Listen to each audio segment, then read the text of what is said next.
Bonsoir. Ce soir, c'est Mamie qui raconte. L'histoire d'Aloïs et des bulles de savon.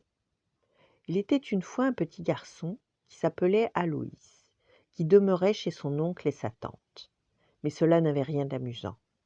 Sa tante était très avare et elle ne donnait jamais rien à Aloïs.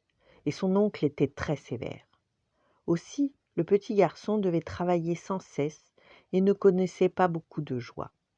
Il attendait impatiemment le dimanche après-midi, car il était seul. Et là, il pouvait faire des bulles de savon.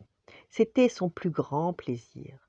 Grâce à ces merveilleuses bulles de savon, Aloïs s'imaginait parcourir un monde où ne vivent ni oncle autoritaire, ni tante avare, ni voisin querelleur. Mais la tante lui interdisait de faire des bulles, afin de faire des économies de savon. Bref, il n'était pas très heureux. Alors il regardait le monde depuis sa fenêtre, en pleurant souvent. Un jour, un lutin vint trouver le petit à la fenêtre. « Je te connais. C'est toi qui fais de si belles bulles de savon. Je vais te donner un pot d'eau savonneuse et une paille. Comme ça, tu pourras faire autant de bulles que tu voudras. » Et le lutin disparut. Le dimanche après-midi, comme sa tante et son oncle étaient à la sieste, le petit prit son pot d'eau savonneuse et s'en alla à la fenêtre, et il se mit à souffler. Il réussit à faire des bulles magnifiques, de plus en plus grandes, qui s'envolaient dans les airs. Tout à coup, il vit une bulle revenir vers lui, mais elle était différente. Que voyait Aloïs à l'intérieur? Le vilain boulanger qui giflait son apprenti.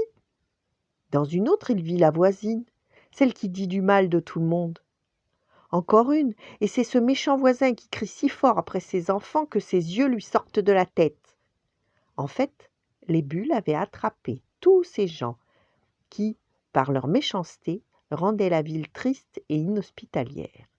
Aloïs en resta d'abord muet d'étonnement, puis il se mit à rire aux éclats. Cela réveilla l'oncle autoritaire, qui, surprenant l'enfant à la fenêtre, voulut lui mettre une gifle. Il allongeait déjà la main pour le frapper quand une bulle grosse comme une armoire sortit de la paille. Elle emprisonna l'oncle et l'emporta gesticulant et criant hors de la maison.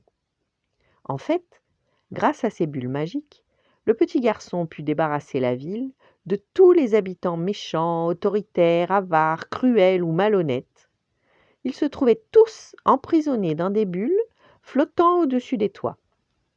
Ce n'est que lorsqu'ils promettaient d'être agréables pour toujours que les bulles les laissaient revenir à la vie normale.